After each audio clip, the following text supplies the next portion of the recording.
ફરજિયાત રહેશે। તો મિત્રો, આજના વિડીયોમાં કઈ યોજનામાં કેટલી લોન મળી શકશે અને વ્યાજ દર કેટલો રહેશે, કયા કયા ડોક્યુમેન્ટની જરૂરિયાત પડશે અને ઓનલાઈન અરજી કઈ રીતે કરી શકાય તેની તમામ માહિતી આજના વિડીયોમાં મેળવીશું।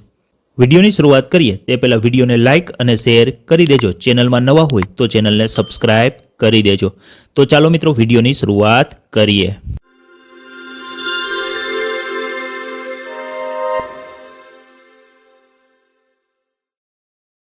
સૌથી પહેલાં મોબાઈલ અથવા તો કોમ્પ્યુટરમાંથી કોઈ પણ એક બ્રાઉઝર ઓપન કરી લેવાનું છે। ત્યાં સર્ચ કરવાનું છે ગુજરાત ઠાકોર અને કોળી વિકાસ નિગમ। સર્ચ કરશો એટલે સૌથી પહેલી વેબસાઇટ તમને જોવા મળશે gtkdconline.gujarat.gov.in। તેના પર ક્લિક કરી દેવાનું છે। ક્લિક કરશો એટલે આ મુજબની સ્ક્રીન જોવા મળશે। સ્ક્રોલ કરશો એટલે નીચે યોજનાઓ જોવા મળશે। ટર્મ લોન કે જેમાં 2 લાખ સુધીની લોન વાર્ષિક 6% વ્યાજના દરે મળશે।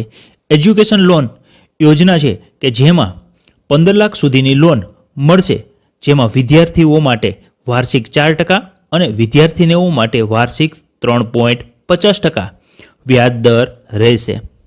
માઇક્રો ફાઇનાન્સ યોજના કે જેમાં 80,000 સુધીની વાર્ષિક 5% વ્યાજ દરે લોન મળશે। સ્વયં સક્ષમ યોજના કે જેમાં 5 લાખ સુધીની વાર્ષિક 6% વ્યાજ દરે લોન મળવાપાત્ર રહેશે અને આ યોજનાનો લાભ તેવા વ્યક્તિ લઈ શકશે કે જેઓએ વ્યવસાયિક અભ્યાસક્રમ કરેલો હોય। ન્યૂ સ્વર્ણિમા યોજના ફક્ત મહિલાઓ માટે છે। ત્યારબાદ મહિલા સમૃદ્ધિ યોજના તે પણ મહિલાઓ માટે છે। તેમાં 1,25,000 સુધીની લોન વાર્ષિક 4% વ્યાજ દરે મળશે। મિત્રો, તમે જે યોજનામાં એપ્લાય કરવા માગતા હોય તેની સામે અહીં એપ્લાય નાવનું જે ઓપ્શન જોવા મળે છે તેના પર ક્લિક કરી દેવાનું રહેશે। તમામ યોજનાની એપ્લિકેશન ફોર્મ એક સરખું જ છે, માટે અહીં આપણે કોઈ પણ એક યોજના વિશે જોઈશું। અહીં આપણે ટર્મ લોન માટે એપ્લાય કરીશું। તેના માટે તેની સામે જે એપ્લાય નાવનું ઓપ્શન જોવા મળે છે તેને પર ક્લિક કરીશું। ક્લિક કરશો એટલે આ મુજબનું અરજી ફોર્મ જોવા મળશે। તેમાં સૌપ્રથમ તમે કયા ધંધા વ્યવસાય માટે અરજી કરવા માંગો છો તે અહીંથી સિલેક્ટ કરી દેવાનું રહેશે। ત્યારબાદ તમે કેટલી લોન લેવા માંગો છો તે રકમ અહીં ટાઈપ કરી દેવાની છે। ત્યારબાદ તમારો Aadhaar card number, ration card number અને વોટર આઈડી એટલે કે ચૂંટણી કાર્ડનો નંબર અહીં એન્ટર કરી દેવાનો છે।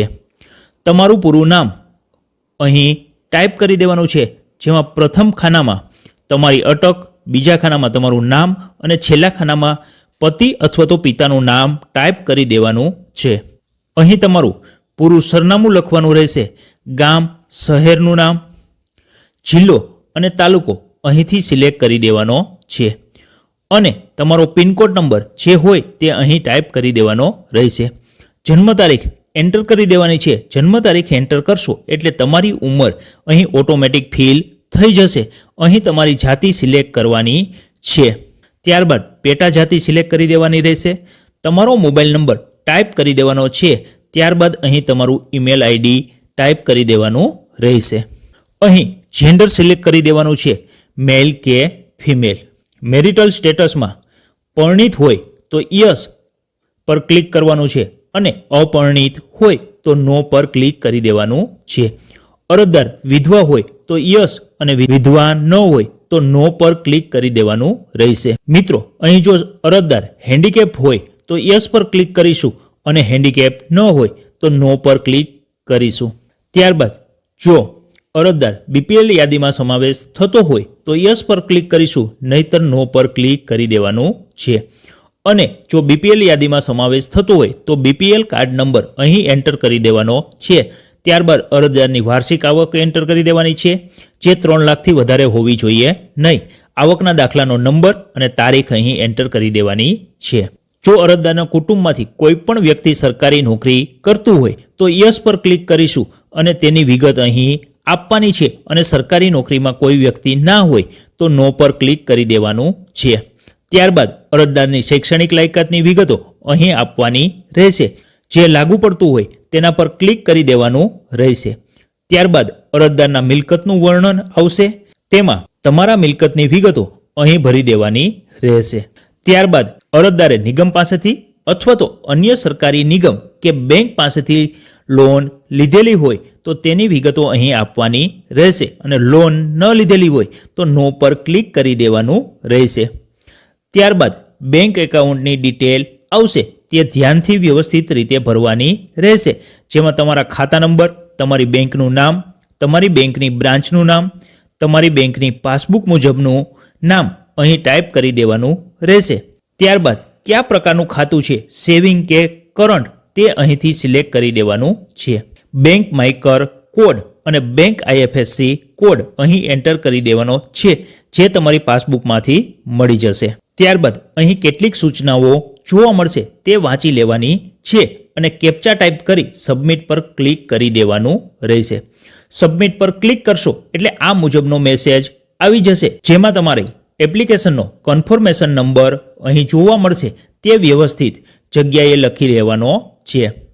ત્યારબાદ અપલોડ ફોટો પર ક્લિક કરીશું એટલે આ મુજબની સ્ક્રીન જોવા મળશે. તેમાં અહીંથી જે સ્કીમ માટે તમે એપ્લિકેશન કરેલ હોય તે સ્કીમ સિલેક્ટ કરી દેવાની છે.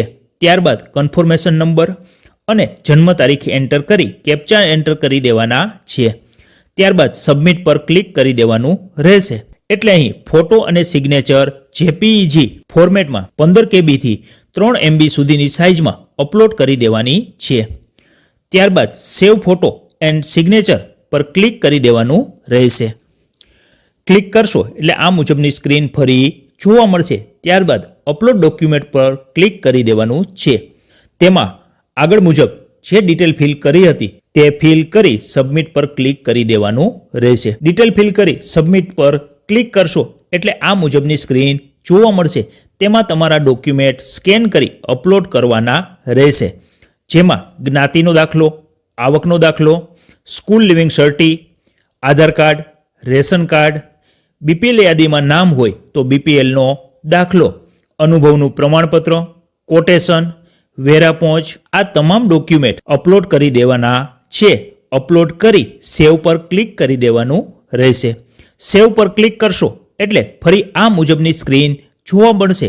ત્યારબાદ કન્ફર્મ એપ્લિકેશન પર ક્લિક કરીશું. કન્ફર્મ એપ્લિકેશન પર ક્લિક કરીશું એટલે ફરી આ મુજબની સ્ક્રીન જોવા મળશે. તેમાં આગળ મુજબની માહિતી ભરી સબમિટ કરી દેવાનું છે એટલે તમારી અરજી અહીં તમને જોવા મળશે. તે ચેક કરી લેવાની છે અને તેમાં કોઈ પણ પ્રકારની ભૂલ ન હોય અને ઓકે હોય તો કન્ફર્મ એપ્લિકેશન પર ક્લિક કરી દેવાનું છે અને ભૂલ હોય તો એડિટ પર ક્લિક કરી ભૂલ સુધારી કન્ફર્મ કરવાની રહેશે. એટલે તમારી એપ્લિકેશન કન્ફર્મ થઈ જશે. ત્યારબાદ સુધારો કરી શકશો નહીં અને ત્યારબાદ પ્રિન્ટ એપ્લિકેશન પર જઈ આગળ મુજબની માહિતી ભરી અરજીની પ્રિન્ટ મેળવી લેવાની રહેશે. તો મિત્રો, આ રીતે ગુજરાત ઠાકોર અને કોળી વિકાસ નિગમ દ્વારા સીધા ધિરાણ યોજનાની ઓનલાઈન અરજી આપણે કરી શકીએ છીએ. આશા રાખું છું કે વિડીયો પસંદ પડ્યો હશે. વિડીયો પસંદ પડ્યો હોય તો વિડીયોને લાઇક અને શેર કરી દેજો. ચેનલમાં નવા હોય તો ચેનલને સબસ્ક્રાઇબ કરી દેજો. ફરી મળીશું એક નવા ટોપિક સાથે. ત્યાં સુધી જય હિન્દ, જય ભારત, વંદે માતરમ.